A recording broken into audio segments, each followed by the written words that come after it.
Nah, jadi pada hari ini kita akan membahas, mengeksplorasi Yohanes 1 ayat 1 sampai 14. Di bagian pertama ini kita fokus konsentrasi ke logos. Lalu di pertemuan berikut, logos kedua nanti kita bahas Yohanes 1 ayat 1 sampai 14.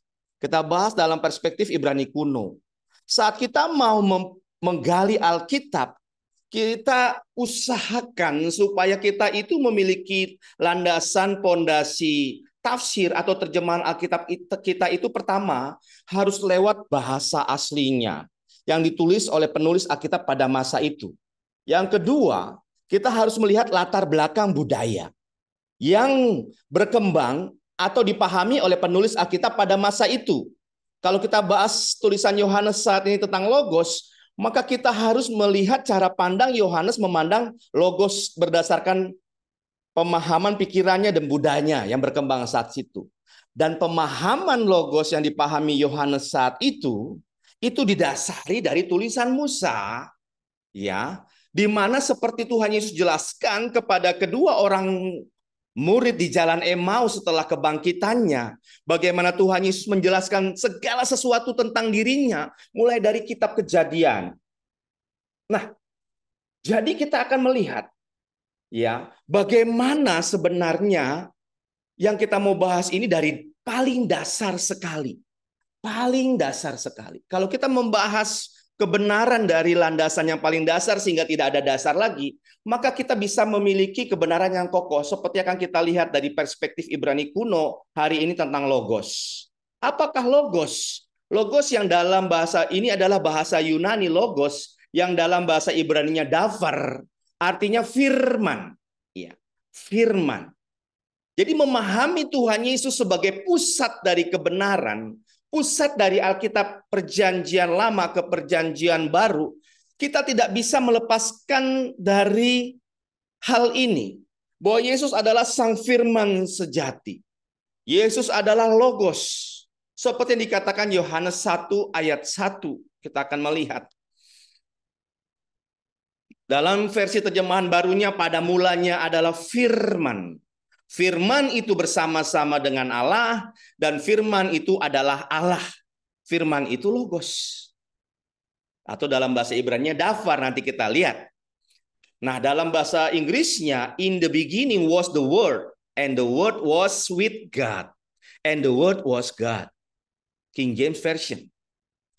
Firman, word, logos, davar, satu kata yang sama dari berbagai bahasa.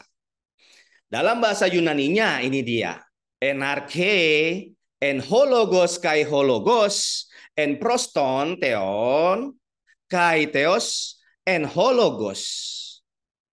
Ya, jadi jelas logos itu bahasa Yunani yang berarti firman. Dalam bahasa Ibraninya, Perjanjian Baru ada bahasa Ibraninya.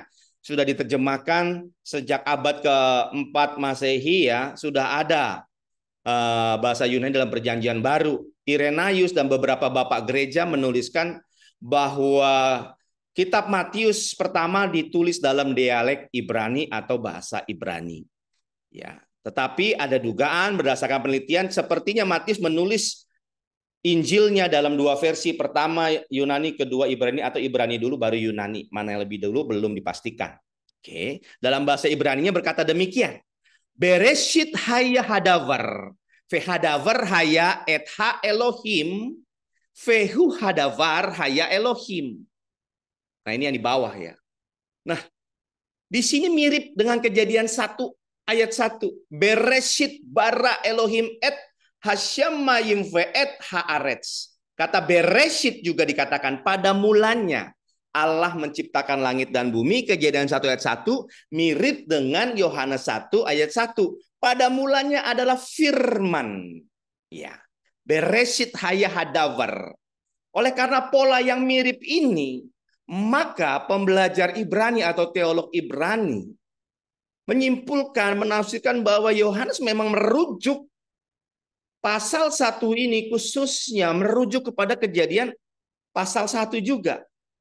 Nah, nanti kita lebih jauh. Ini dia parsingnya atau penguraiannya dari situs Blue Letter Bible, Blue Letter Bible, interlinear. Jadi kalau belajar kita biasakan pakai konkordasi ataupun dictionary, kamus, interlinear, kalau bisa online. Kalau online tuh banyak bisa kita gali. Kalau buku ya terbatas. Ya, Logos yang Strong's number-nya G3056.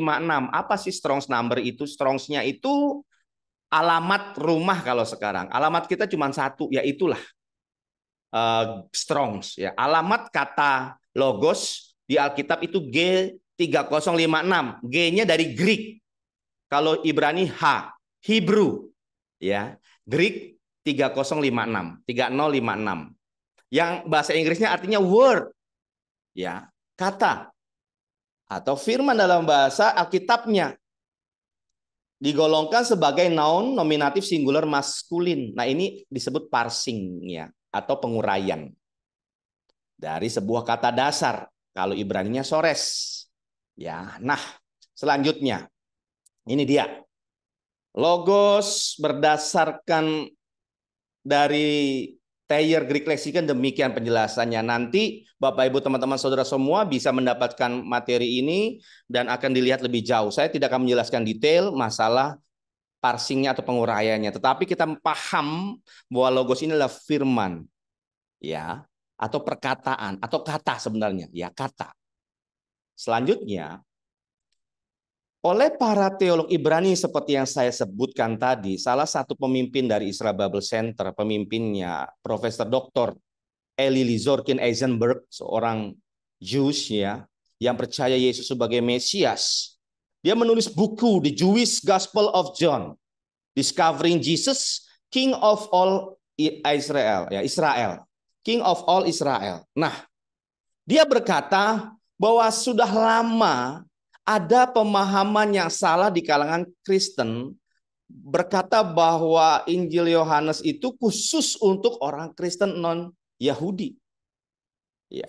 Jadi pemahaman itu dia bilang bahwa intinya salah. Sebenarnya berdasarkan susunan kata, tata kata, lalu bicara sastra Ibrani, ya, dikatakan Injil Yohanes, terutama Yohanes 1 ini punya ground breaking ya. Pendasarnya itu berdasarkan dari dia bilang Yudaism ya atau Yudaisme. Berdasarkan pemahaman Ibrani sekali, pemahaman Yahudi yang kuat. Dia katakan bahwa mulai Kejadian 1 ayat 1 sampai 13 itu mudah dipahami oleh orang-orang Yahudi. Mudah dipahami. Kalau kita mungkin memahaminya pada mulanya adalah firman. Firman itu bersama-sama dengan Allah dan firman itu adalah Allah. Kita agak berpikir sedemikian rumit kebanyakan. Tapi bagi orang Ibrani, bagi orang Yahudi itu mudah menurut dia. Nah, jadi dia mengatakan bahwa kitab Yohanes adalah Injil yang sangat Yahudi sekali. Makanya dia tulis buku The Jewish Gospel of John. Ya, termasuk Matius juga susunan katanya sangat Jewish sekali. Maaf, pemilihan kata, susunan kata, tata kata, gramatikal, semuanya.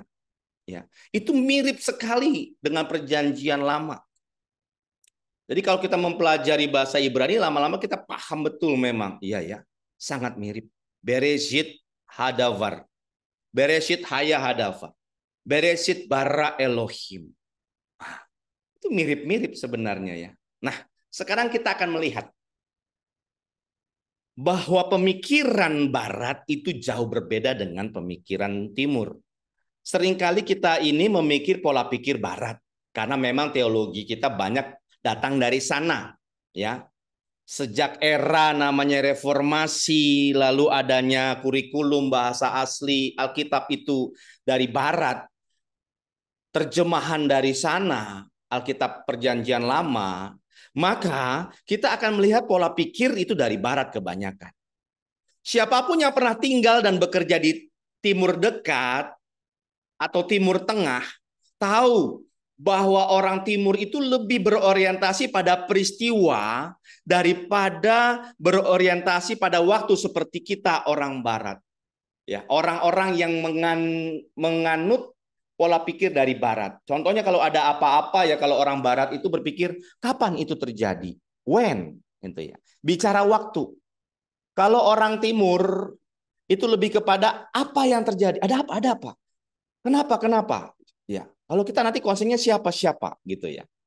Nah, orang timur ya atau pemahaman Ibrani kuno itu tidak diatur oleh waktu sebenarnya.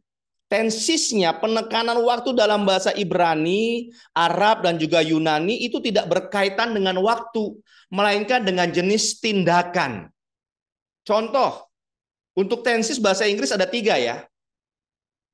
Past tense, present tense, future tense. Masa lalu, masa sekarang, dan masa akan datang. Dalam bahasa Ibrani, tensis itu cuma 2. Sudah selesai atau belum selesai. Masa kini itu dianggap belum selesai. Saya sedang makan, itu belum selesai. Saya akan makan, belum selesai juga. Itulah pola pikir Ibrani kuno. Kalau kita sedang makan berarti sekarang. Saya belum makan barulah future, itu kita. Ya. Tapi Ibrani kuno enggak, menggabungkan saya sedang makan dan saya akan makan dalam satu tensis, sudah selesai. Perfect. Maaf, belum selesai. Jadi not perfect, belum selesai. Ya. Perfect sudah selesai. Ya. Yang satu lagi tidak perfect, not perfect. Ya. Itu belum selesai. Nah, itu salah satu hal yang berbeda. Nanti kalau belajar Ibrani, ya, kita akan menemukan itu. Kalau saya di kursus yang saya adakan itu di level ketiga. Nah, kalau di kampus di semester pertama udah di press seperti tadi Kak Vivi, Ibu Vivi ya, belajar 1 semester Ibrani, 1 semester belajar kata benda, kata kerja, itu terlalu press, terlalu padat, dan akhirnya akan kesulitan banyak. Para mahasiswa teologi kebanyakan kesulitan untuk memahami Ibrani karena semua di press dalam 1 semester. Saya mengajar di sebuah kampus, saya bagi 2 semester, kata kerja 1 semester sendiri. Karena itu banyak sekali kata kerja Ibrani. Ya. Nah, selanjutnya. Jadi konsep Ibrani kuno itu lebih kepada tindakan, bukan waktu.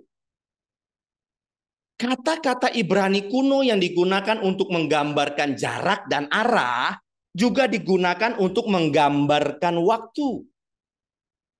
Yaitu ya, jarak dan arah digambarkan untuk menggambarkan waktu. Tempat itu disatukan kata dengan kata waktu. Contoh, kata Ibrani untuk timur, sebelah timur, timur, kedem. Nah itu di atas gambar matahari terbit.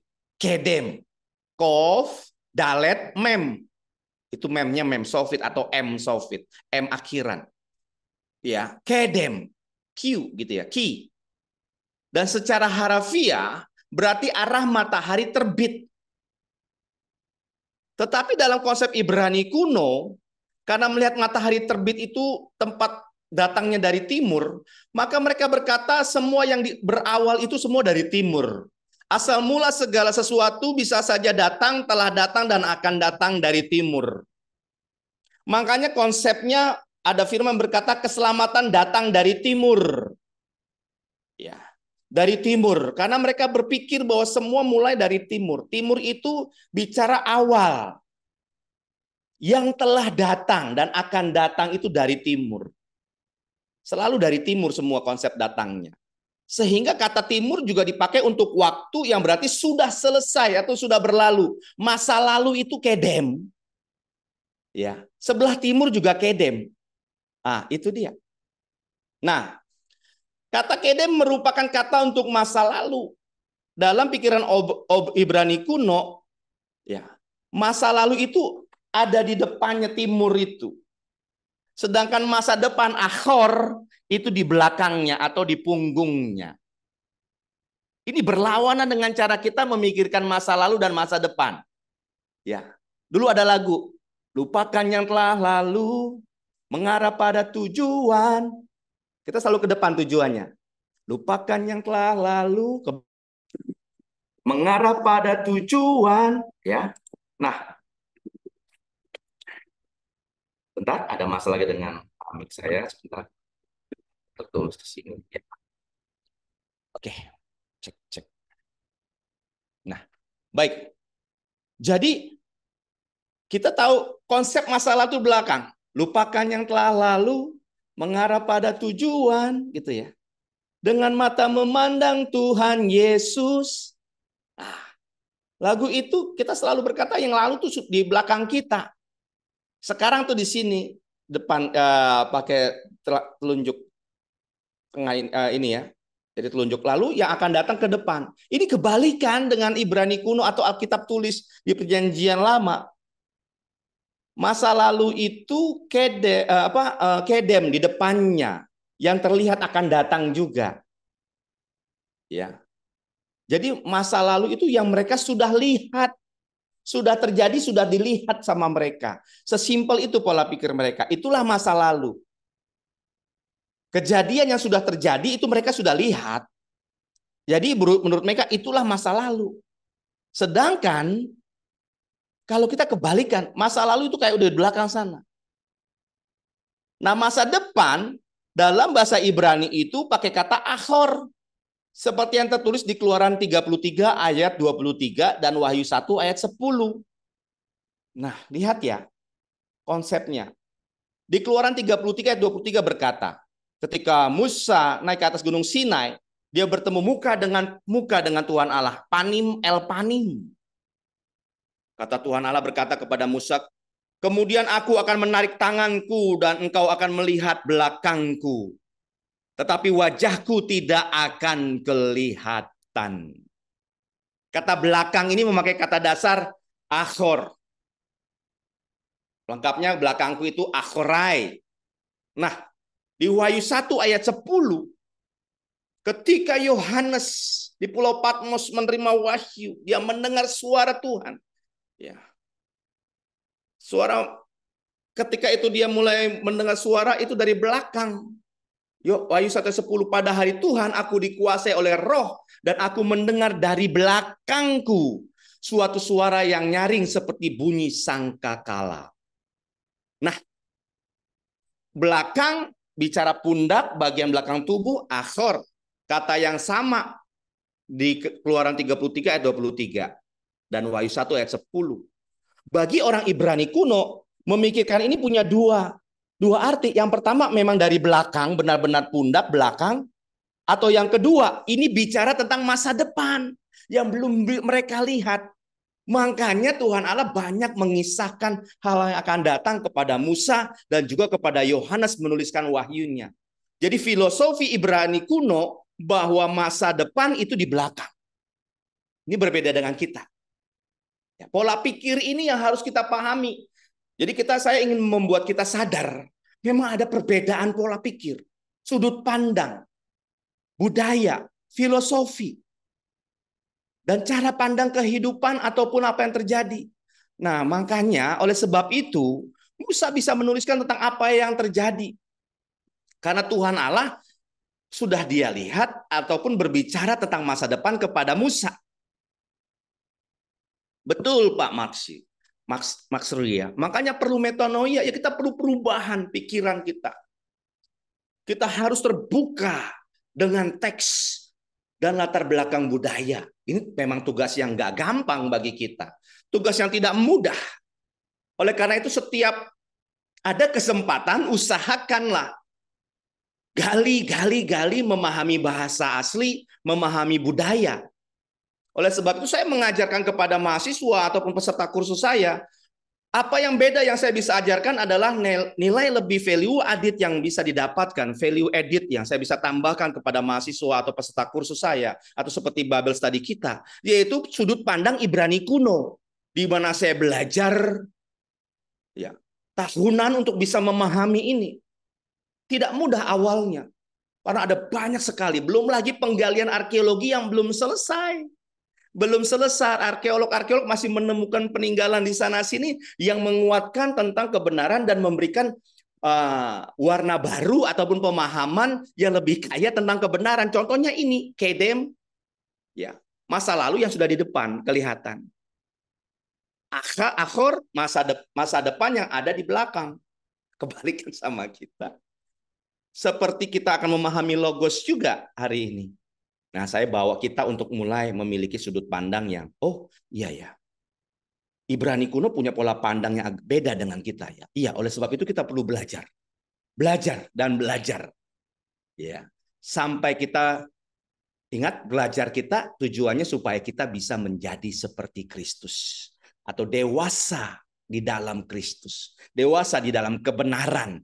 Melakukan kebenaran adalah goal kita, bukan tahu banyak, tetapi kebenaran kita akan didukung oleh pengetahuan kita akan kebenaran. Pengetahuan bukan sekedar asal tahu, tetapi mengalami yang namanya itu dalam bahasa Ibraninya yada, intim, akrab.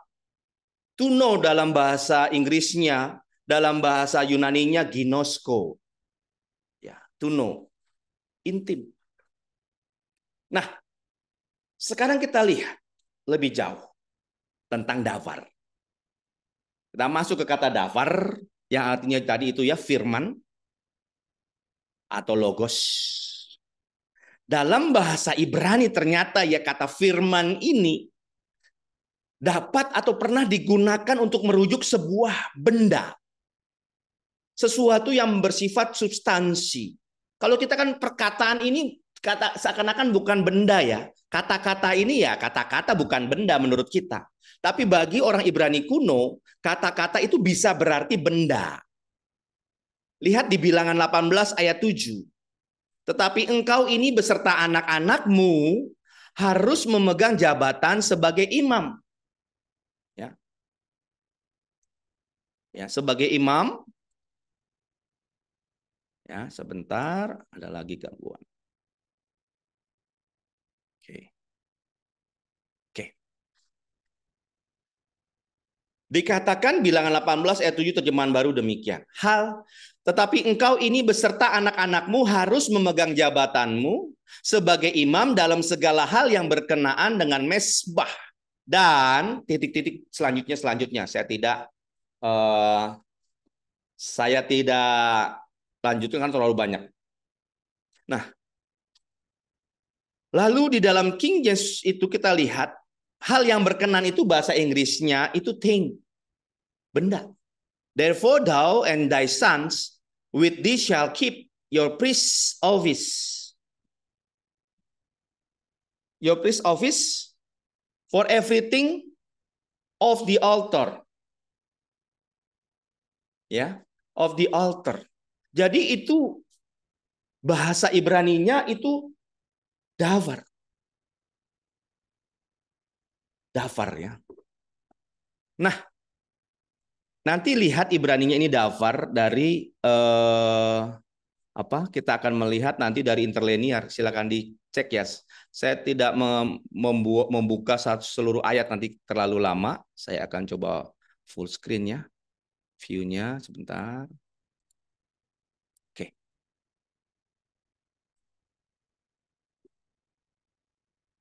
Sebentar, mohon maaf.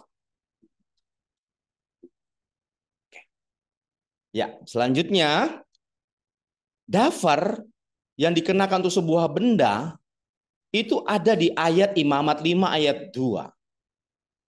Atau bila seseorang kena kepada sesuatu yang najis. Ya, ini bicara perlengkapan di kemah suci.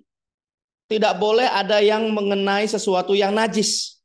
Nah, sesuatu yang najis ini kan benda juga ya. Or if a soul touch any unclean thing. Sekali lagi, dafa diterjemahkan sebagai thing, sesuatu, benda. Ya, ini yang luar biasa. Padahal itu artinya firman ya, kata dari perkataan, tapi bisa berarti juga sebuah benda. Jadi kata ini merujuk kepada benda juga. Ini yang luar biasa. Berbeda dengan kita berpikir kata-kata ya kata-kata sajalah. Tidak ada urusannya dengan benda. Tapi ternyata kata-kata itu punya arti benda. Selanjutnya, kita melihat. Ya, tadi benda. Sekarang dafar juga dikenakan atau dihubungkan merujuk kepada sesuatu tindakan atau peristiwa penting. Ya, sesuatu peristiwa penting. Nah, Di dalam Kejadian 18 ayat 14 berkata, adakah sesuatu apapun yang mustahil untuk Tuhan?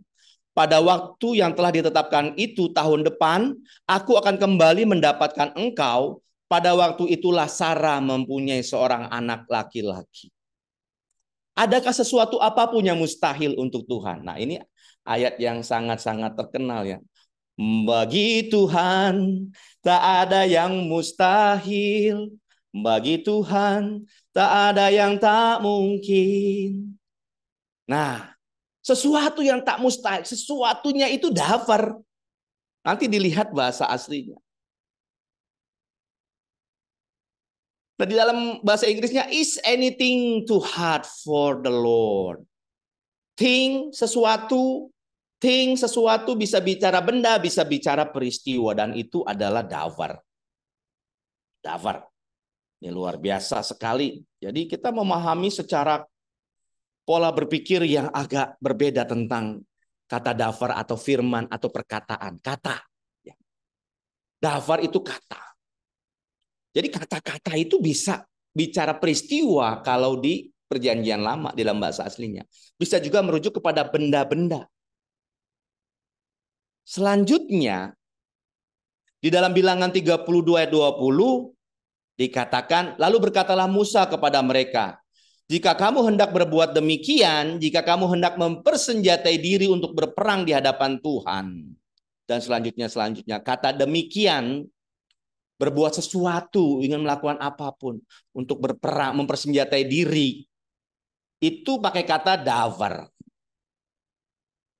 And Moses said unto them, if ye will do this thing, if ye will go armed before the Lord to war. Ternyata davar bisa sesuatu peristiwa ya. Ya, jadi kaya. Ibrani akan menunjukkan hal-hal yang kaya. Satu kata bisa punya banyak makna. Oleh sebab itu kita jangan batasi diri dengan pemahaman yang mungkin kita belum dalami. Harus dalami. Jadi bisa dilihat sebenarnya dari Strong's number H1697 itu ada di sebelah kanan. Davar itu diklik di interlinear muncul ayat-ayat semua yang pakai davar. Beberapa ayat ini saya sajikan. Ada banyak ayat lainnya yang merujuk kata davar ini. Nah, dari sini kita dapat menyimpulkan bahwa tindakan dianggap sesuatu yang substansial. Sama halnya dengan benda-benda fisik. Peristiwa sama dengan benda-benda fisik. Bagi wawasan orang Ibrani kuno. Ya. Aduh, Pak, apa sih maksudnya? Sabar ya, sebentar lagi akan melihat. Ya, karena ini pondasi yang penting bagi kita melihat bahwa Yesus Kristus adalah Sang Firman yang jadi manusia. Yesus Kristus adalah yang tertulis di Yohanes 1 ayat 1. Yaitu bahwa davar bisa benda-benda fisik. Firman.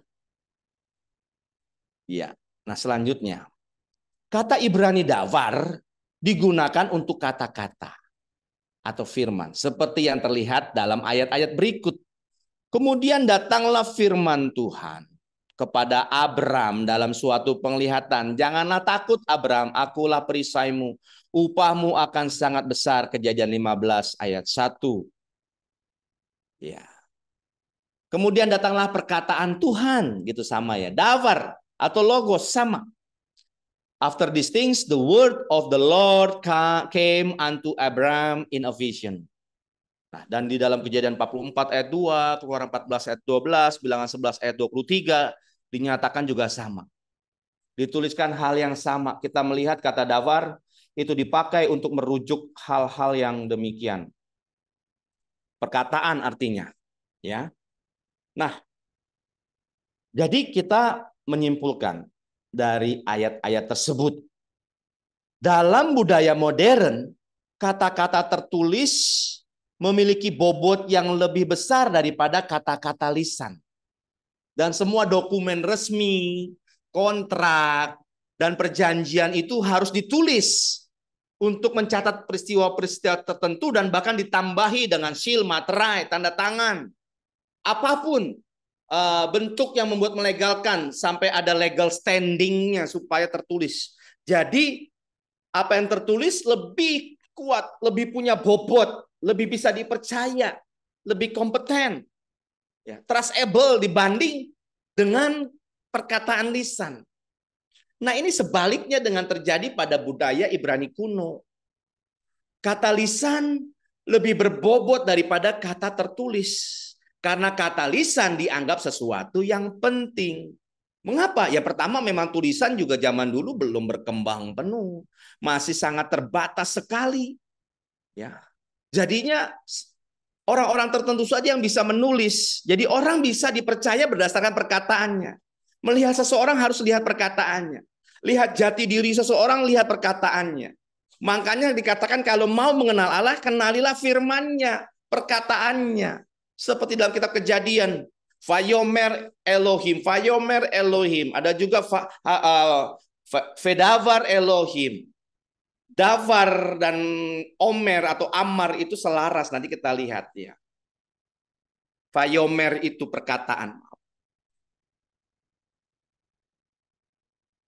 Nah, jadi kita mesti lihat. Untuk memahami logos, pertama pahami bahwa kata-kata lisan, firman, kata-kata itu bobotnya sama, begitu penting. Sama dengan benda, sama dengan peristiwa, sama dengan jati diri seseorang. Nah, kita lihat bagaimana itu terjadi. Dari Kejadian 27 kita melihat peristiwa, ya, peristiwa bagaimana Yakub mencuri hak kesulungan yang harusnya dimiliki oleh Esau. Ishak ditipunya, ya. Nah, kita tahu bahwa Yakub menerima berkat kesulungan atas penipuannya karena penipuannya itu.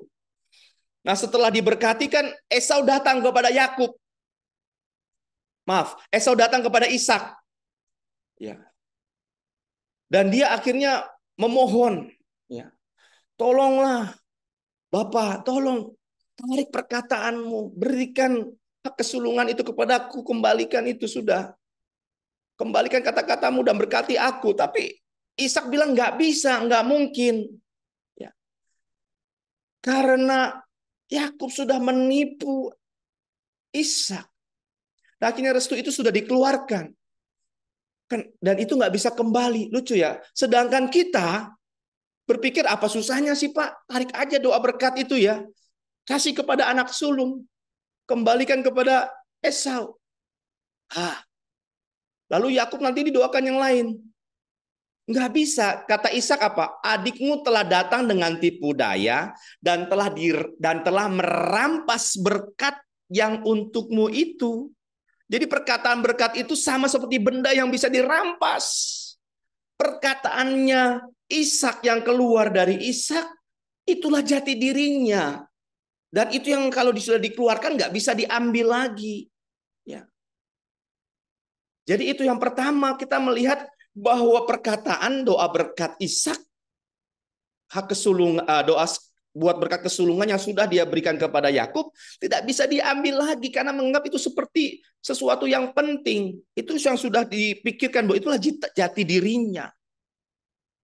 Dia katakan perkataan Ishak itu diberikan kepada Yakub dan Ishak tidak dapat mengambilnya kembali. Sama seperti ketika Ishak mau mencoba mengambil kembali batu yang telah ia lempar ke dalam laut. Kita coba lempar batu, lempar ke dalam laut. Bagaimana cara ngambilnya? Tidak mungkin bagi orang Ibrani kuno. Jadi perkataan itu begitu penting. Perkataan adalah sesuatu yang sangat berharga. Perkataan adalah mewakili dirinya. Perkataan adalah jati dirinya. Ya. Perkataan, davar, firman, logos adalah bagian dari diri Ishak yang jika sudah dikeluarkan tidak akan kembali. Inilah pola pikir bapak-bapak leluhur orang-orang Ibrani kuno.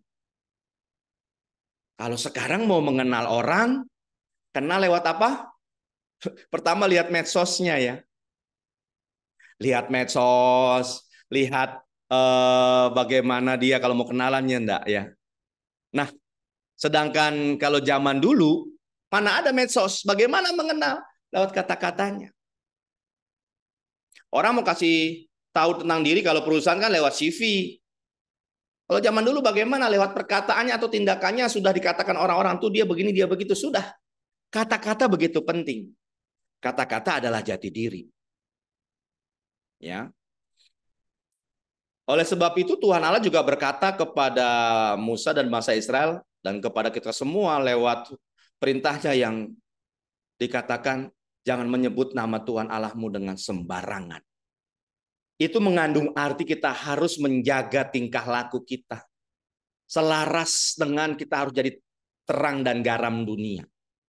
Jangan menyebut, mengeluarkan kata-kata nama Tuhan dengan sembarangan. Itu harus dibuktikan lewat tingkah laku. Kata-katamu harus sama dengan tingkah lakumu. Kata-katamu harus sama dengan jati dirimu. Kalau kata-katamu merendahkan Tuhan Allah, tingkah lakumu itu nggak mungkin bisa meninggikan Tuhan Allah. Dan sebaliknya, jika tingkah lakumu merendahkan Tuhan Allah, kata-katamu itu percuma.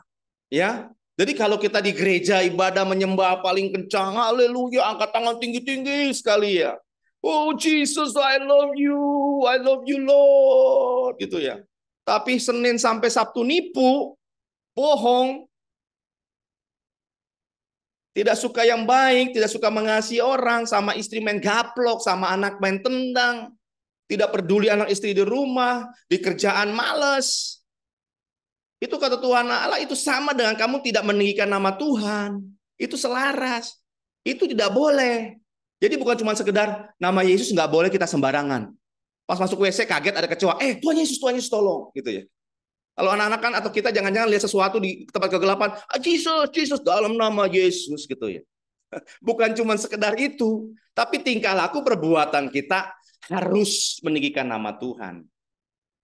Nah itu yang harus kita pelajari dari konteks logos, perkataan yang keluar dari diri kita, dari hidup kita melambangkan sebenarnya kehidupan kita. Makanya kata-kata kita harus selaras dengan perbuatan kita supaya nama Tuhan ditinggikan. Supaya kita nggak sembarangan nyebut nama Tuhan, sebaliknya jangan melakukan apa yang merugikan Tuhan gitu ya. Merugikan diri kita dengan melanggar firman. Nah itu. Kalau anak-anak kita ajarin kalau pagi, siang, malam itu memuji Tuhan atau berdoa atau baca Alkitab seperti anak-anak saya. Peraturannya 2 di rumah. Yaitu 1, no Bible, no breakfast. Itu udah dimulai sejak mereka sudah bisa baca tulis. No Bible, no breakfast. 1 pasal ayat Alkitab harus dibaca sebelum makan pagi. Sampai sekarang. Makanya anak saya yang SMA itu sudah 7 kali kejadian sampai wahyu. Yang SMP baru 4 kali. Dan satu lagi peraturan di rumah, 1 hari 1 pasal Ibrani harus dibaca sebelum tidur. Jadi kalau udah malam saya tanya, udah baca Pak Alkitab Ibrani belum? Alkitab dalam bahasa Ibrani. 1 pasal 1 hari. Mereka bilang belum papi. Oh saya nggak kasih tidur, baca dulu. Oh begitu. Tetapi juga saya imbangi. Target mereka sekolah, kalau nilai di sekolah itu paling nggak minimal 90 atau A gitu ya. Saya gitu, saya bilang harus sama. Kamu baca Alkitab rajin. Sekolah harus prestasinya itu harus juga menunjukkan kamu terang garam dunia. Kalau anak Tuhan, orang Kristen nilainya cuma 4, 5, 6, fasola gitu ya. Kayak nada itu cuma 4, 5, 6, aduh. Lalu kita bersaksi tentang Tuhan Yesus itu pasti tidak punya strong power. Makanya kalau terus terang anak saya gitu kalau datang nilainya 80, papi aku dapat 80. Saya senang dia sudah berusaha bekerja. Tetapi saya bilang targetmu 90. Sekarang saya naikin semester ini targetmu 95. Yang satu sekolah di farmasi ya SMK, farmasi satu lagi SMP Katolik. Lalu saya bilang, kamu ya harus jadi teladan dengan pertama prestasi. Bukan wajah penampilan dan barang-barang yang dimiliki. Tapi prestasi nomor 1, kedua kelakuan. Jangan pacaran dulu. Saya udah sodor-sodorin itu. Untuk tanda tangan perjanjian tidak pacaran sebelum bekerja. Saya bilang kamu pacaran jangan pakai uang papi, uang mami, uang sekolah. Pacaranmu nanti kalau udah bekerja. Kalau kamu udah bekerja, punya uang, mau pacaran, itu berarti kamu udah siap nanti nikah. Karena pacaran persiapan pernikahan. Bagi saya mengenal kata pranikah, bukan pacaran. Itu kalau saya pribadi. Ya, jadi begitu. Dengan istri juga demikian. Jadi komitmen. Strict. Kita kadang kelihatan agak kejam jadi orang tua. Kok ketat sekali ya. Supaya mereka itu meninggikan nama Tuhan. Lewat kehidupannya sendiri. Dan tidak terbentur karena perkataan tingkah laku mereka. Masa kita mau menikah nama Yesus dengan nilai yang jelek di sekolah pasti nggak bisa. Di kantor bagaimana prestasi kita, karir kita bagaimana. Jangan sampai kita dikenal sebagai pribadi yang tukang gibahin bos, tukang ngomongin, tukang ngeluh karena gaji nggak cukup, uang nggak cukup. Ya. Lalu kita dikenal sebagai orang yang perkataannya itu ngomongin orang. Kita dikenal dengan pekerjaan kita datang paling telat, pulang paling cepat, di tengah-tengah pekerjaan senangnya medsosan. Wah, bahaya. Nah itu ya. Jadi perkataan kita harus sesuai dengan tingkah laku kita. Itulah logos sebenarnya tujuan pertama yang kita harus pahami. Hidup kita berdasarkan firman yang keluar dari pertama mulut Tuhan, kedua kita sendiri. Mati hidup dikuasai lidah. Nah, berikutnya.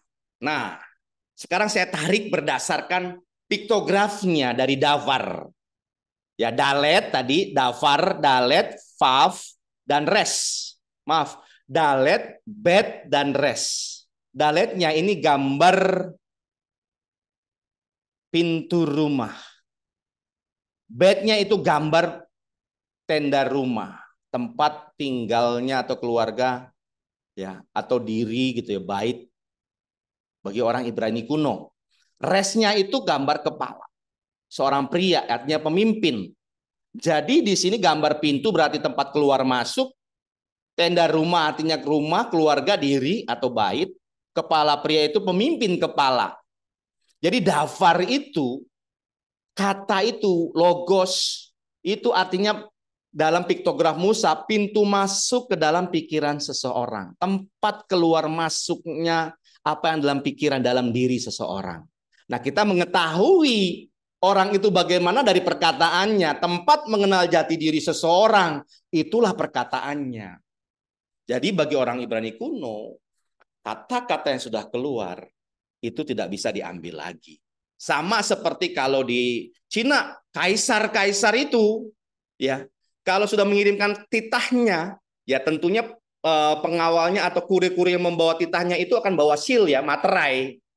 Untuk kemana-mana. Ketika orang dia berkata kepada rakyat Cina dimanapun berada, kaisar sudah bertitah, dibukanya gulungan tulisan titah raja, dibacakan, selanjutnya ditunjukkan materainya, maka rakyat Cina langsung sujud menyembah. Udah, itulah perkataan raja sama dengan raja sendiri yang berdiri di hadapan mereka. Konsep itu kita pahami, maka firman, Davar, itu bicara Allah sendiri sebenarnya yang berkata-kata atau jati diri Allah sendiri. Inilah Allah sebenarnya. Nah, lalu ada yang bilang, bukankah di awal Kejadian 1 ayat 1 Tuhan Allah berkata, Vayomer ya Elohim, Yehior, Vahior. Berkatalah, berfirmanlah Allah, jadilah terang, maka terang itu jadi. Nah, kata berfirman itu pakai kata Vayomer, dan berfirmanlah. Kata firmannya pakai kata Yomer ya, atau amar bahasa Ibrani kata dasarnya.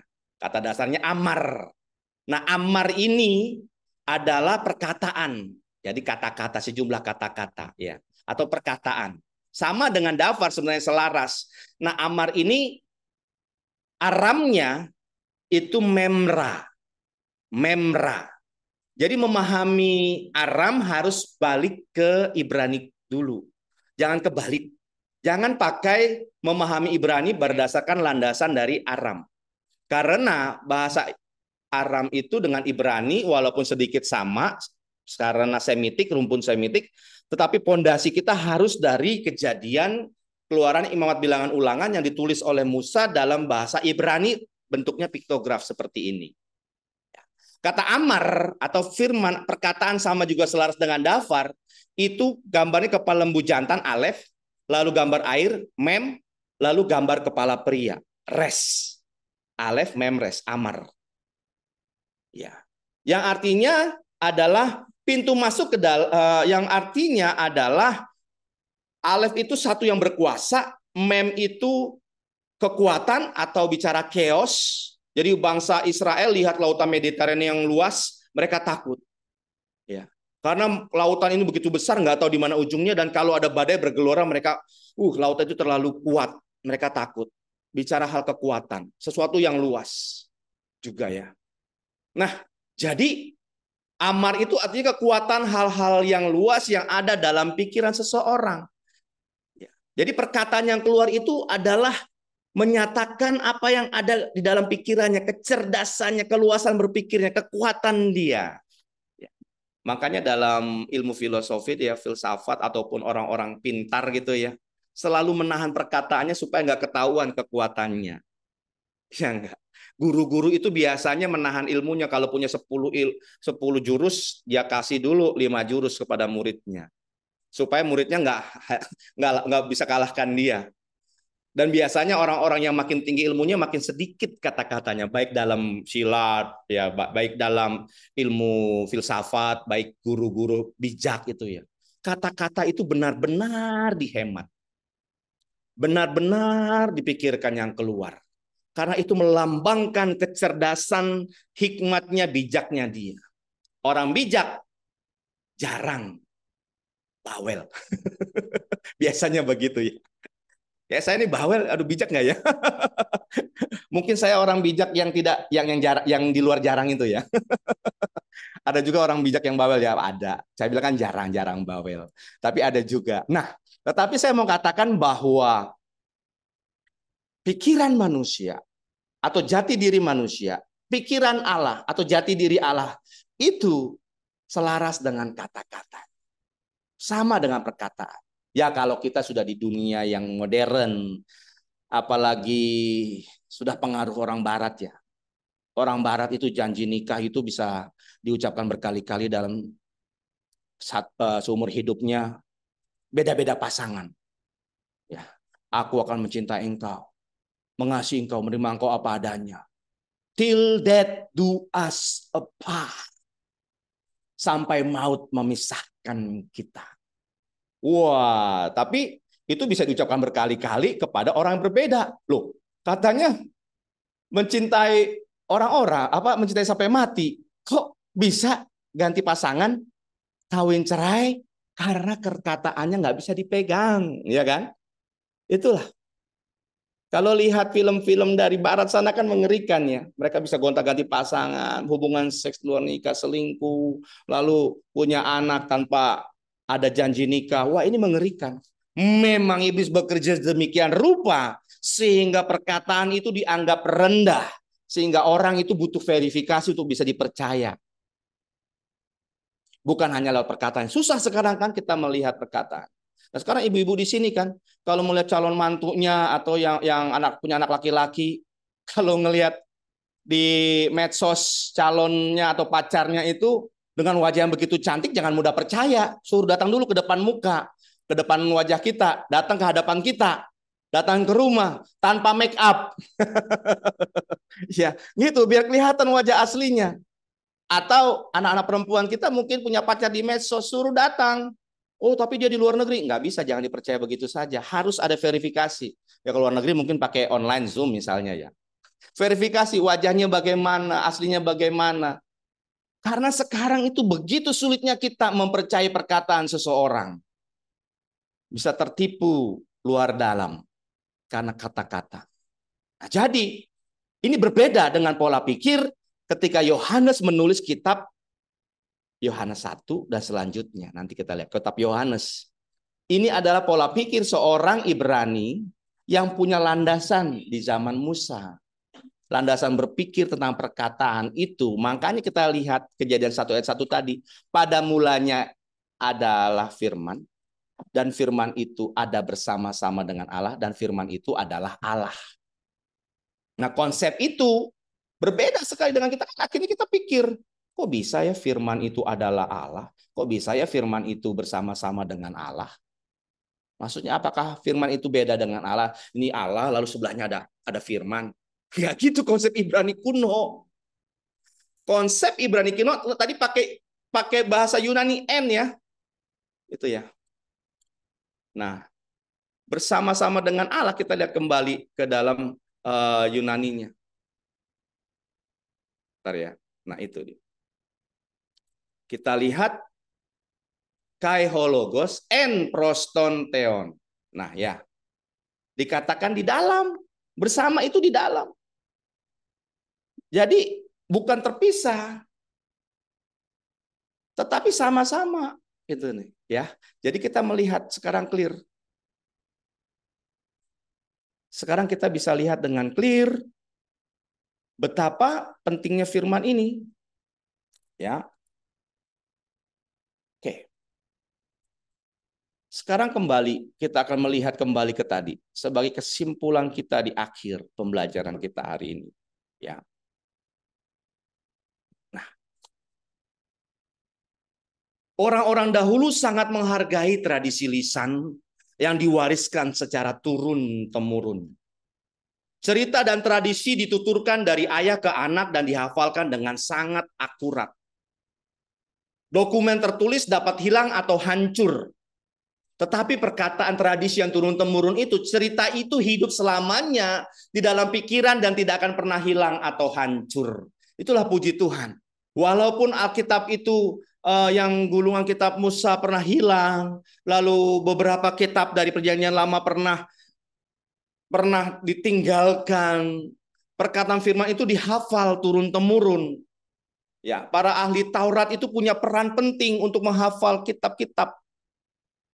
Sehingga sampai sekarang kita ini loh bisa akhirnya memahami, ya. Bisa memahami kebenaran ini.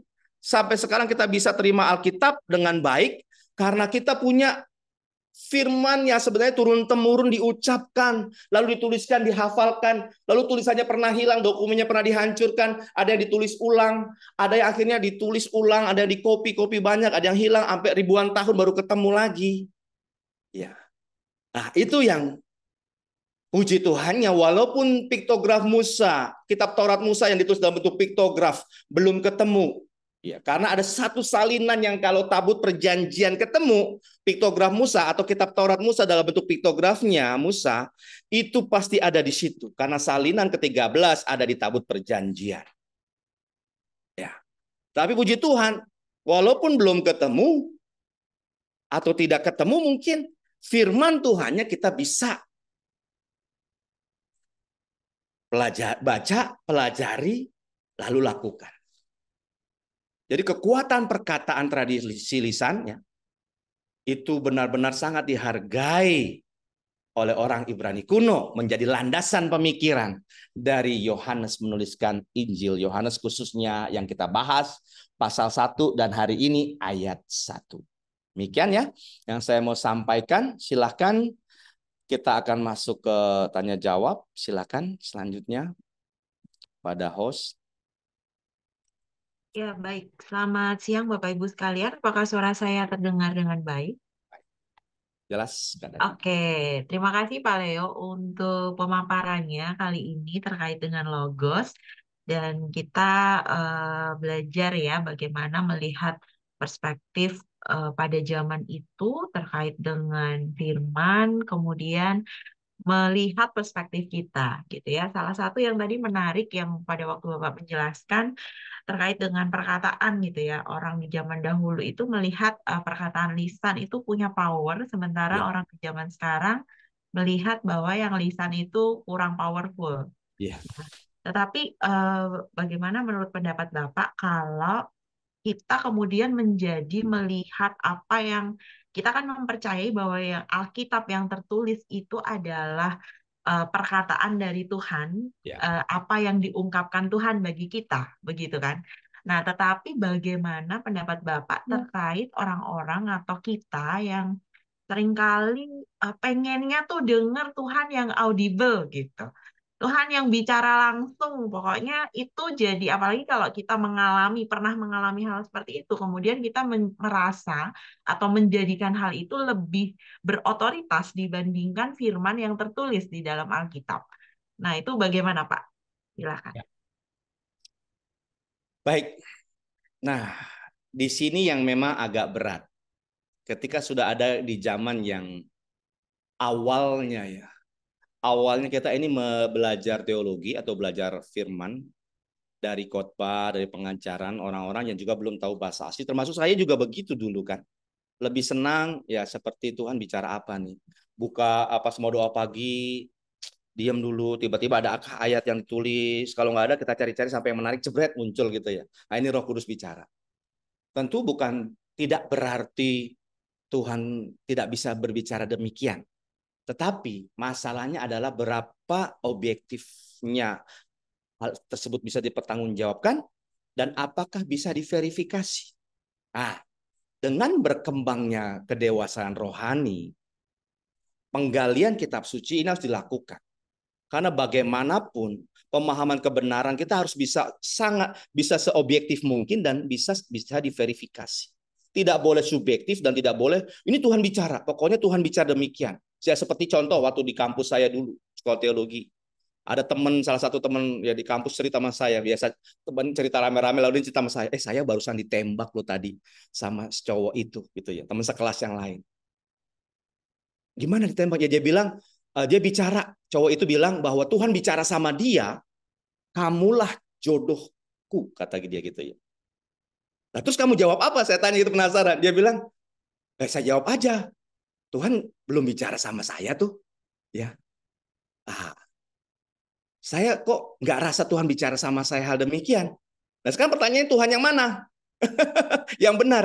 Tuhan yang udah bicara atau Tuhan yang satu belum bicara, Tuhan yang sama belum bicara kepada yang perempuan ini. Tapi akhirnya perempuan bilang, enggak Tuhan nggak bicara sama saya, kamu jodohku, aku rasa yang lain. Nah, itu bagaimana? Kan banyak kejadian. Saya paham bahwa itu sangat bisa terjadi atas kehidupan kita. Oleh sebab itu, landasan kita mempelajari firman Tuhan, mendengar suara Tuhan itu harus dari bahasa aslinya dulu belajar kalau mau semakin cerdas gitu ya. Nah, dalam proses eksegese bagi orang Ibrani itu mengenal namanya prinsip Pardes.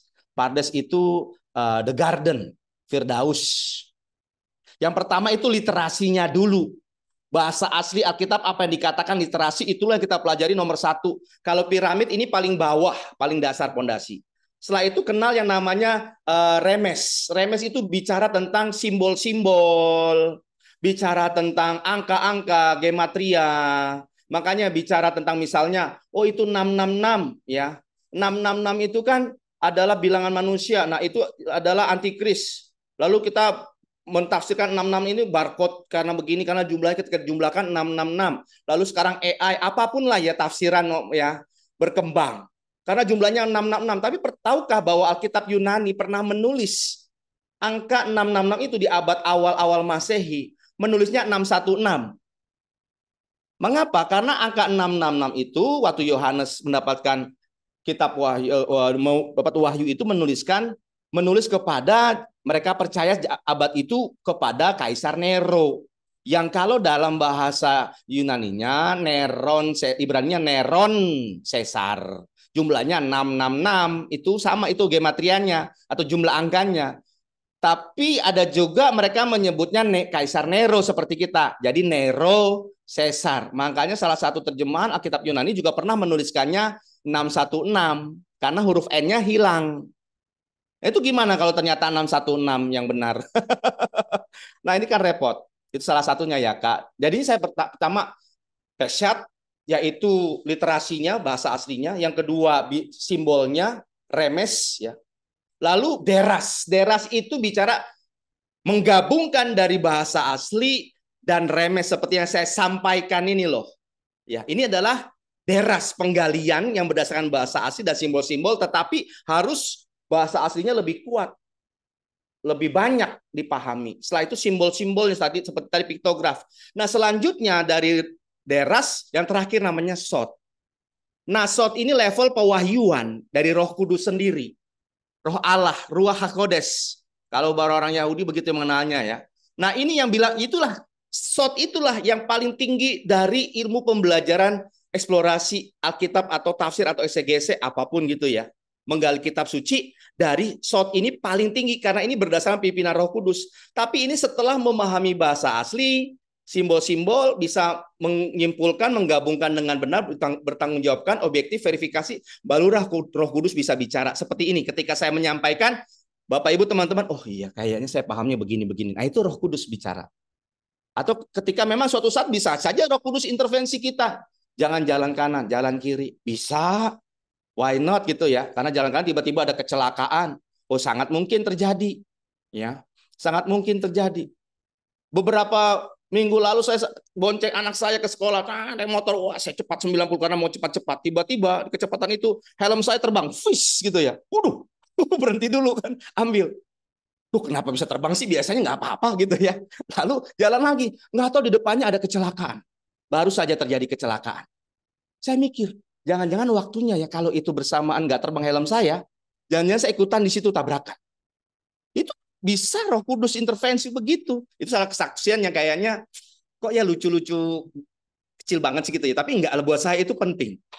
Ya, Roh Kudus juga bisa bicara sama saya ketika saya gali Alkitab, akhirnya saya memahami oh begini gini gini. Akhirnya bisalah jadi modul ini, jadi modul itu. Nah, itu dia. Nah, makanya untuk yang sering maunya biar Roh Kudus bicara, ada kehendak bebas kita, atau silakan.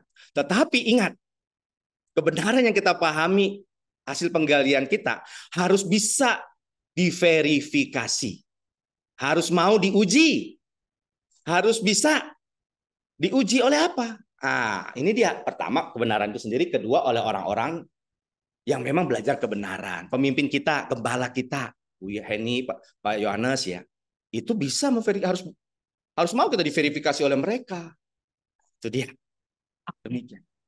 Terima kasih, Pak Leo. Nah, ini sudah lumayan banyak Ya, pertanyaan yang masuk ke Slido.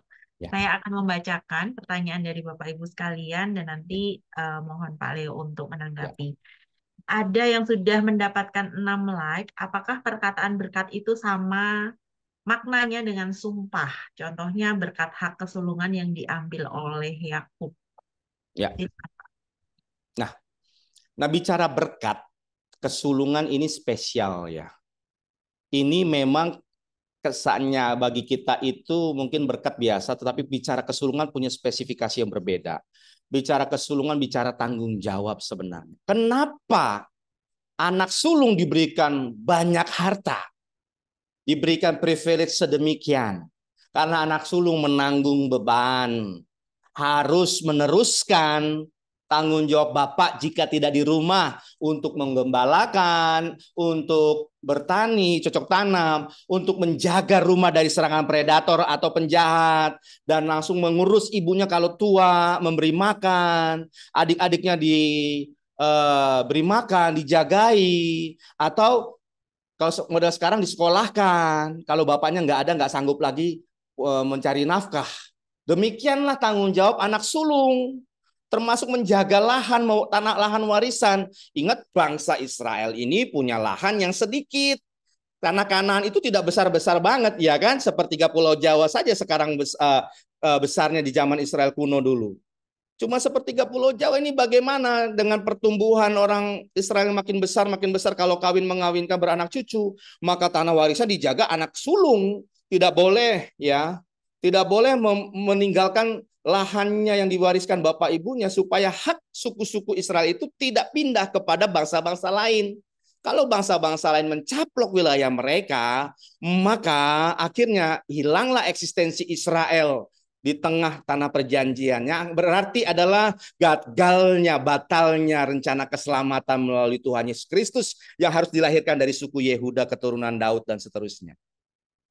Maka berkat kesulungan punya ciri khas, punya privilege sendiri. Ya, di mana itu seperti memang kotak emas yang disimpan seorang bapak, ya, di mana suatu saat harus diberikan. Ketika diucapkan sudah hilang. Nah itu tidak bisa kembali kepada sang pemilik, sudah dipegang kepada yang punya. Itu bicara kesulungan, karena ini juga kompleks. Cara berpikirnya kita harus melihat namanya covenant, berit, haolam. Lalu lihat lagi. Nah, oleh sebab itu, apakah itu sama dengan sumpah? Ada irisan tetapi tidak sama. Ya, tidak sama. Sumpah yang diucapkan oleh siapapun, sebenarnya Tuhan melarangnya. Ya jangan kamu bersumpah demi apapun. demi namaku dan semua. Jadi kalau udah bersumpah berani apa? Sumpah itu berarti mempertaruhkan kehidupan. Melanggar sumpah itu dalam Ibrani kuno wawasan Alkitab berarti siap mati.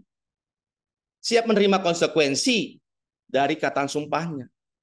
Karena sumpah itu adalah berarti dia sudah menitipkan kehidupan kepada siapa yang dia berjanji sumpah itu. Nah, makanya orang yang melanggar sumpah secara misalnya hukum peperangan habis gitu ya.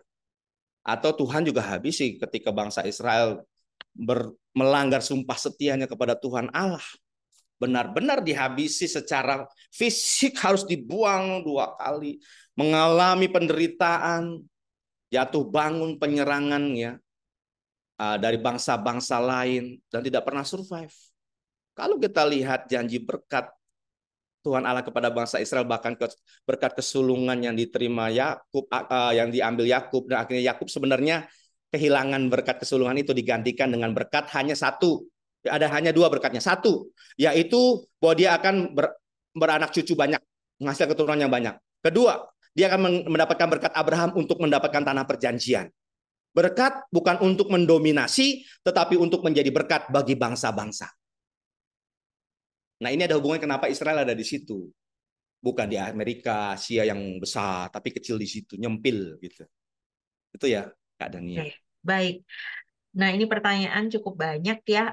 Saya akan memilih yang relevan terlebih dahulu ya, Bapak Ibu ya. Nah, ini tadi masih terkait dengan Yakub ya, Pak ya. Itu mungkin Bapak bisa menjelaskan kenapa seakan-akan Allah itu merestui peristiwa penipuan yang dilakukan oleh Yakub ini untuk mengambil hak kesulungan tersebut. Silakan.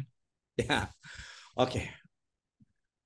Ini memang satu yang paling gampang jawabannya memang itu kan namanya juga hak prerogatif manusia ya, hak kehendak bebas. Tuhan Allah nggak intervensi sejauh itu sehingga Yakub ataupun Ishak dijadikan robot ya untuk tidak mengarahkan ke sini.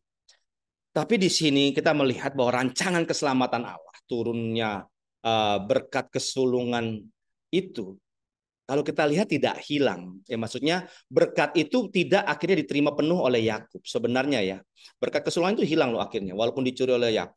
Tapi kenapa Tuhan Allah seakan-akan membiarkan? Ya disinilah cara Roh Allah bekerja. Ya, cara Roh Kudus bekerja untuk menjaga rencana keselamatannya. Ya, nah ini kompleks membahas ini. Saya membahas ini itu ada 2 pertemuan yang saya bahas tentang berkat kesulungan Yakub yang diterima dari Ishak. Yang pada akhirnya sebenarnya hilang, akhirnya digantikan 2 berkat. Ya, 2 berkat itu beranak cucu banyak dan memiliki keturunan banyak. Yang kedua menempati Israel dan jadi berkat bagi bangsa-bangsa di situ.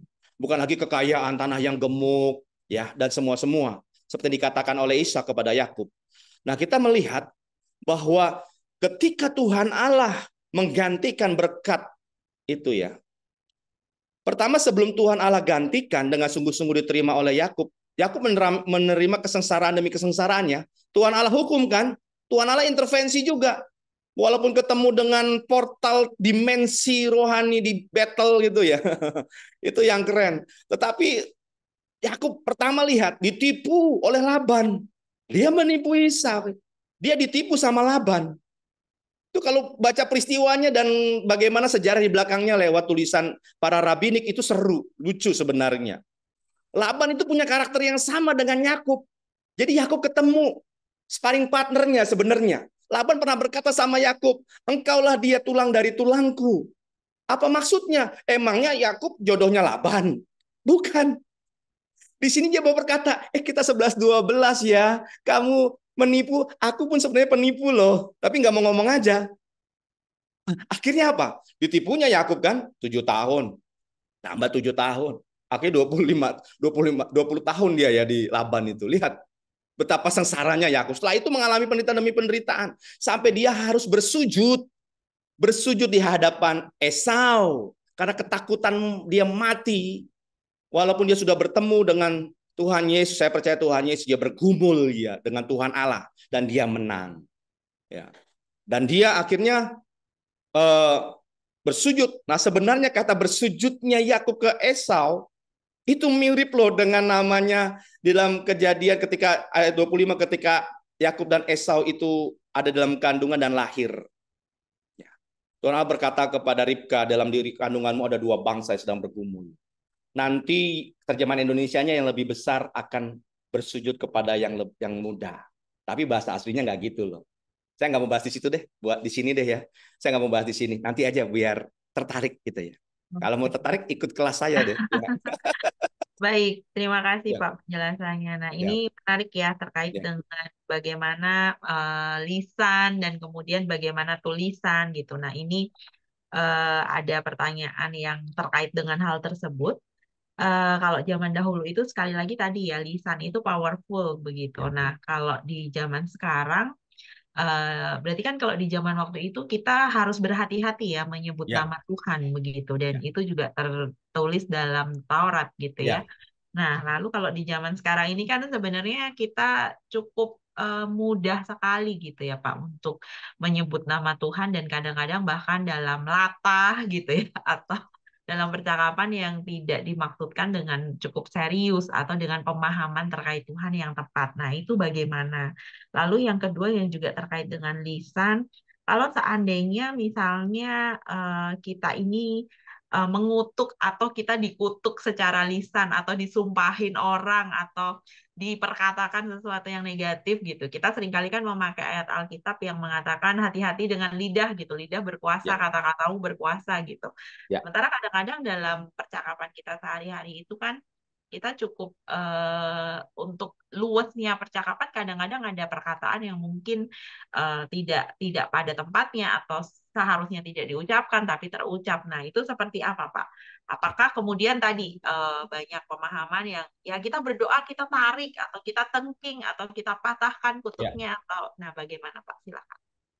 Oke, ini seru memang. Ini mau ngomong begini bisa sampai malam seru nih ya, karena kita bicara perkataan itu banyak sekali turunannya ya. Ah, nah sekarang satu ya. Tentunya Tuhan Allah bukanlah Tuhan yang apa ya? eh Kayak bapak yang jahat banget ya. Salah sedikit gaplok gitu. Salah sedikit hajar. Ngomong apa? Plak gitu ya. Enggak begitu. Kalau kita tahu kan dalam bahasa aslinya di Mazmur itu 108 berkata Tuhan Allah itu panjang sabar dan berlimpah kasih karunia. Kata panjang sabarnya itu pakai kata erek apayim. Itu arti sebenarnya erek itu panjang, apayim hidung banyak. Tuhan Allah kok hidungnya banyak-banyak dan panjang-panjang. Itu tahun lalu pernah kita bahas. Itu bicara tentang Tuhan Allah itu panjangnya banget karena orang Ibrani itu orang Yahudi kan hidungnya panjang-panjang ya. Tapi kalau mereka lagi nggak marah, lagi marah, hidungnya memendek kelihatannya karena melebar. Ya kembang kempis hidungnya. Nah kalau orang marah begitu, maka hidungnya memendek. Jadi kalau dibilang hidung pendek tuh pemarah, lagi marah. Jadi kalau Tuhan Allah dibilang panjang sabar itu hidungnya panjang-panjang dan banyak, itu sabar banget. Jadi kalau kita latah, Tuhan Yesus tolong. Dalam nama Yesus gitu ya. Ya, yang nggak juga dihukum Tuhan lah. Tuhan tahu apa konteks kita melakukan hal itu. Tapi makin kita bertumbuh, kalau bisa kita tahannya supaya gini, supaya kita nggak jadi sandungan buat orang lain. Kok bisa sih gampang bener nyabet sama Tuhan? Kan ada orang yang tersandung gara-gara itu. Saya sih yang nggak kesandung, tapi mereka yang belum mengenal Tuhan Yesus atau kadar imannya belum siap melihat kita misalnya ya kayak saya tiba-tiba gitu ya lihat satu dalam nama Yesus kan lucu. Masa Pak Leo pengajar Ibrani sama hantu masih kagetan? Itu sebut nama Yesus lagi. Kayak gitu ya. Nah, berikutnya. Nah, ini bicara tentang kutuk. Ya, di Amsal 26 ayat 2 berkata kutuk tanpa alasan nggak akan kena. Ya, kutuk tanpa alasan itu tidak kena. Oleh sebab itu satu hati-hati kita jangan mengutuk. Kalau alasannya nggak kuat balik sama kita bisa tabur tuai. Engkau kukutuk menjadi batu. Ya gitu kayak malin kundang gitu ya. Hati-hati jangan ngomong begitu. Sama anak, sama istri, sama siapapun. Atau kita sama suami. Ya selingkuh dia ya. Kukutuk dia nanti. Jadi tiang garam. Ya gitu ya. Jangan. Kadang Tuhan juga biarkan saja jadi hakim yang adil buat kita semua gitu ya. Oleh sebab itu Tuhan bilang jangan kamu bersumpah demi apapun dan kalau bisa kita jangan mengutuk deh.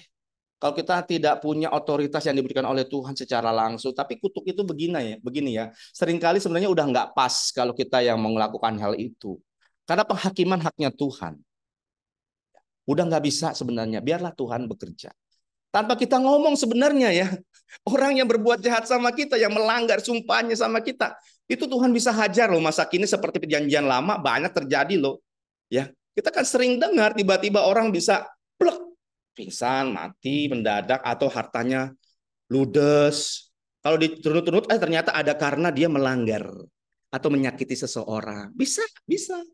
Ada yang terkutuk misalnya Tuhan izinkan, misalnya suami selingkuh terus sama istri, tuanya kena sakit-sakitan terus ya. Lalu dia setelah umur 50, 20 tahun, 30 tahun selama hidup sebelum meninggal diurusin istrinya dan dia menyesal seumur hidup. Bisa. Bisa. Kutuk tuh macam-macam. Begitu ya. Nah, sedikit ya, sedikit ya. Ini sedikit saja cerita lucu dari saya, kesaksian pribadi. Saya waktu SMA itu kelas 2 nakal banget. Nakal. Sampai guru kelas saya ke sekolah, guru kelas saya ke guru kelas ya, itu saya selalu wali kelas saya kata-katain. Karena dia suka begini kalau ngomong. Jadi saya sering berdiri di belakang, kalau dia lagi tulis papan tulis, saya suka berdiri di belakang dia, saya begini. Mau teman-teman sekelas ketawa kan, gitu ya. Terus dia nengok, saya diam. Lalu saya nggak suka sama dia gitu, rasanya saya nggak suka banget sama guru ini karena guru fisika. Saya padahal di A1 waktu itu fisika kan gitu ya, IPA gitu ya. Nah saya sering, udah nggak mau masuk terus sekolah, lagi nakal-nakalnya lah. Saya akhirnya sering ujian di ruang kepala sekolah atau di ruang. Nah, pada ketika saya saat itu ketika masuk sekolah sudah awal semester, ya itu sebelum saya masuk sekolah itu saya ikut retret, saya bertobat lah intinya ya di kelas 2 SMP. Saya bertobat di jamaah Tuhan. Saya punya komitmen untuk restitusi, minta maaf sama ibu ini. Pas masuk ke sekolah, ya ternyata hari itu jika cerita ibu itu meninggal tadi paginya. Ibu, saya belum sempat minta maaf, ibu ini meninggal. Ibu ini namanya Sri Sumiati. Apa yang terjadi, Bang, teman-teman? Saya punya istri namanya Sri Sumartiningsih. Punya ibu mertua namanya Sri Sumiati. Saya bukan kutuk lah, cuman saya seumur hidup sekarang hidup dengan banyak Sri karena kakak-kakak dan adik istri saya namanya juga Sri, 7 bersaudara, bayangkan. Jadi ada 8 Sri yang kuhadapi hampir setiap hari. Bapak Ibu, kalau bukan Tuhan gimana rasanya? Bukan kutuk lah, tapi saya belajar ini pembelajaran, ajaran dan ajaran didikan dari Tuhan. Hati-hati perkataan tingkah lakumu. Bisa begitu loh, lucu. Nah, tapi saya akhirnya sampai sekarang kalau ngomong ini di hati nyesel setengah mati begitu ya. Bukanlah berarti bahwa Tuhan mengutuk saya bagaimana, tapi Tuhan mengajar ya. Dan kedua, kalau orang mengutuk kita ingat tanpa alasan nggak kena. Masa kita dalam Kristus takut dikutuk. Kalaupun kita buat salah sama orang itu, cepatlah minta ampun sama Tuhan. Ya, minta ampun sama Tuhan. Dan supaya Tuhan melindungi kita, ada payung yang kembali dipakai. Walaupun mungkin kita didisiplin juga sama Tuhan, pasti ada. Kalau salah, pasti ada. Ya, itu Kak. Oke, baik. Terima kasih, Pak. Bapak Ibu sekalian, ini pertanyaannya banyak, sehingga saya menggabungkan beberapa pertanyaan, sehingga tidak saya bacakan sesuai dengan kalimat yang pasti, yang tepat Ya. sesuai yang Bapak Ibu semua tuliskan. Ya. Ini ada pertanyaan juga yang terkait tadi dengan yang Bapak sampaikan. Caranya melihat masa depan dari masa lalu, kan tadi Bapak menjelaskan itu ya. Nah, itu seperti apa? Apakah kalau di zaman sekarang itu seperti paranormal, cara kerjanya paranormal, Pak? Silahkan. Ya, sebenarnya paranormalnya ikut-ikutan mau ngikutin Musa gitu ya sama Yohanes gitu ya. Berkanjang pada penglihatan, tapi kepada siapa? Ingat juga bahwa iblis juga bisa bekerja dengan caranya menyeret menyeret orang-orang. Bahkan orang percaya bisa jatuh kalau sampai nggak hati-hati. Itu bedanya adalah bahwa satu, kalau penglihatan yang diterima oleh Musa, Yohanes, semua berdasarkan Tuhan yang menginisiatif. Bukan dicari-cari. Ini yang beda sama paranormal. Paranormal kan orang datang, Pak tolong gini. Oh oke saya terang dulu. Oh dapat. Nggak bisa. Intervensi Roh Kudus sama orang-orang kudusnya ataupun hamba-hambanya yang harus jadi juri bicaranya itu berdasarkan kedaulatan penuh dari Roh Kudus sendiri, dari Tuhan, dari Bapa di surga sendiri. Nggak bisa dibuat-buat. nggak bisa dibuat-buat. Contoh ya, kenapa Musa diberikan hak privilege demikian? Ya karena Musa sudah invest, bayangkan 40 tahun hidupnya, ya sudah menderita juga loh, lari dari Mesir sebelumnya. Tapi memang juga ada namanya keturunan yang jelas gitu ya.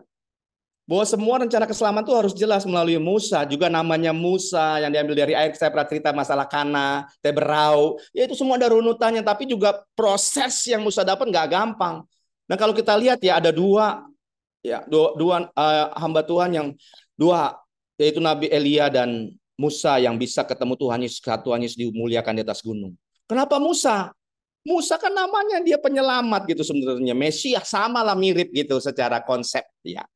Eli itu Eliyahu, ya, yaitu Allahku itu Yod-Hah-Vaveh. Nah itu. Jadi kalau digabungkan Elia dan Musa, Allahku Yod-Hah-Vaveh, dia penyelamat, Mesias. Yesus itu. Nah, lalu Yohanes juga kita tahu lah kredibilitasnya. Jadi itu yang bedakannya Kak.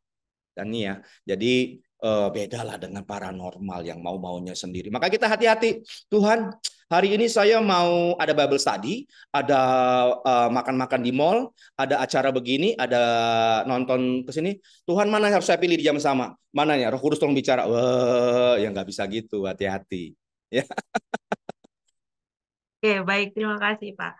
Ini menyambung dari pertanyaan yang tadi, karena juga ada tertulis di Slido, ya, terkait dengan apakah logik atau logika itu berasal dari kata logos yang firman Tuhan itu. Sehingga kita harus menggunakan juga logik rasio gitu ya, untuk ya. kemudian merespon di kehidupan. Silakan. Begini Kak Dani, ya, saya lebih baik karena itu penjelasan masalah kata-kata logik logos pasti ada irisannya, tentu berasal dari sana. Tetapi satu hal ya yang saya mau kasih tahu ya tentang kata logik kecerdasan ini, saya lebih baik mengarahkan begini. Apakah logika kita atau kecerdasan kita bisa berperan untuk menerima mendengar suara Tuhan atau hidup dalam pimpinan Roh Kudus atau dalam menggali kebenaran? Kita pakai logika atau pakai hati? Misalnya gitu ya. Sekarang pertanyaan, pikiran itu di mana? Di sini apa di sini sih? Sebenarnya ini kan cuma lambang aja, ya. Karena ini proses karena ada brain pikiran, secara ini brain ya otak sebenarnya. Tetapi hati dan otak nggak bisa dipisahkan sebenarnya. Dalam bahasa Ibrani, kata hati itu levav. Levav itu artinya pusat pertimbangan pikiran. Itu hati. Unsur rasio, unsur rasionalitas, unsur logika berpikir harus ikut dalam proses memahami kebenaran. Kecerdasan kita harus dipakai. Kecerdasan kita dari mana kalau bukan dari Tuhan? Emang bukan Tuhan yang taruh di sini. Cuman kita isi apa dulu dari kecil ya. Makanya kita harus belajar firman terus-menerus. Nah makanya itu harus sepadan, pasti sepadan, searah, selaras. Jadi saya katakan oleh sebab itu kita nggak bisa membedakan, nggak bisa berkata ikut Tuhan harus pakai hati, jangan pakai pikiran. Itu saya mohon baik-baik dari bahasa asli itu bertentangan. Karena ingat Tuhan Yesus berkata apa? Dalam Matius 22 ayat 37 sampai 39 dia berkata, kasihilah Tuhan Allahmu dengan segenap hatimu, dengan segenap akal budimu, dan dengan segenap seluruh hidupmu, jiwamu, kekuatanmu. Ya, gitu ya Kak. Oke, baik. Jadi keutuhan itu penting ya, Pak ya. Penting.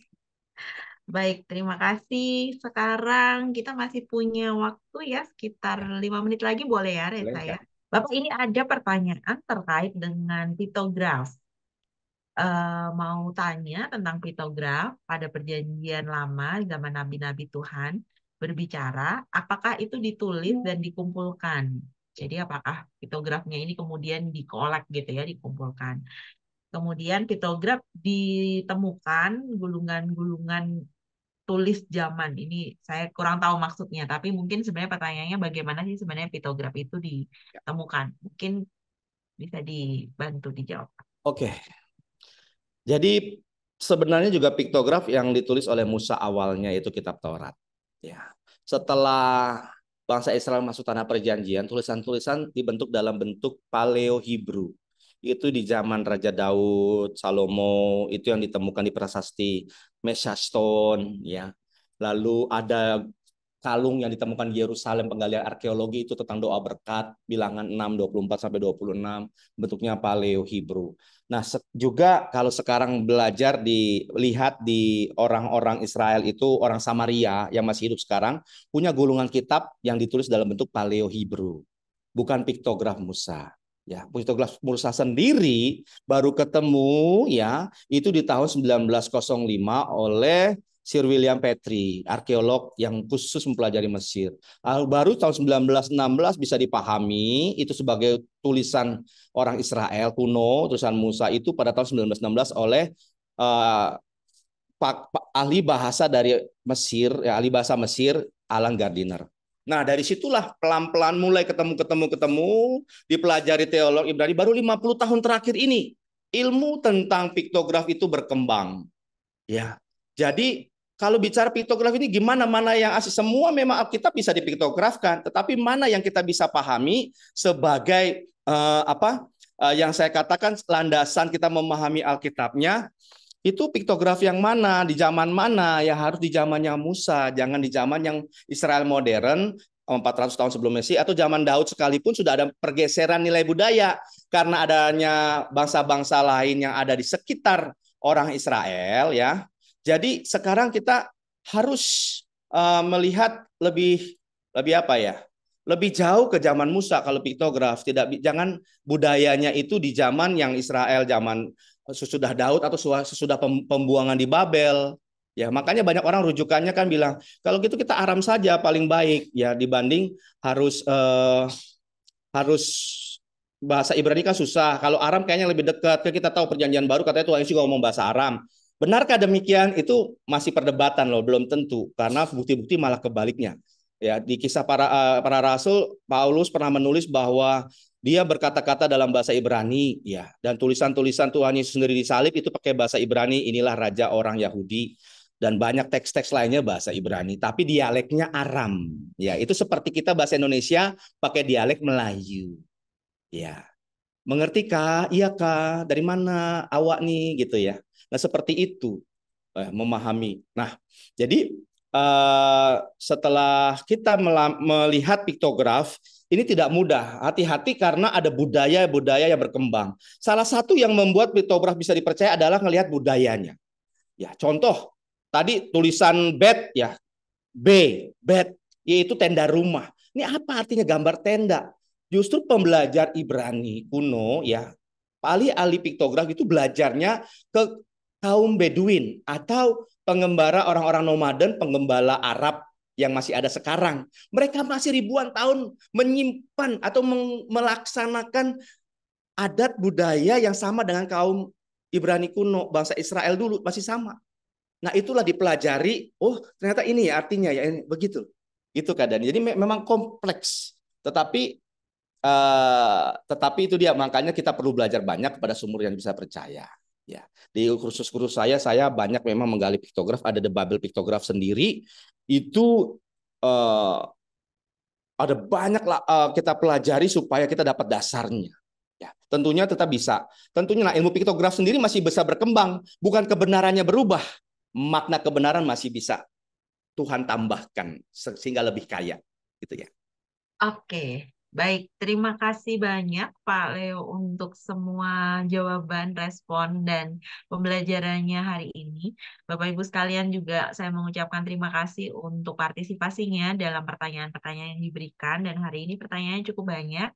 Saya berusaha merangkumkan dari semua yang Bapak Ibu tuliskan untuk bisa dibahas oleh Pak Leo. Nah, jika ada yang masih ingin bertanya lebih lanjut, Pak Leo menuliskan di meeting chat nomor handphone beliau, nanti Bapak Ibu mungkin bisa mengontak untuk berdiskusi dan untuk melanjutkan pembahasan yang terkait dengan apa yang Bapak Ibu sekalian ingin tahu lebih jauh, gitu ya.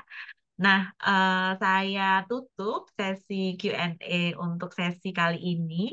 Saya kembalikan kepada Reza dan sekali lagi terima kasih Pak Leo.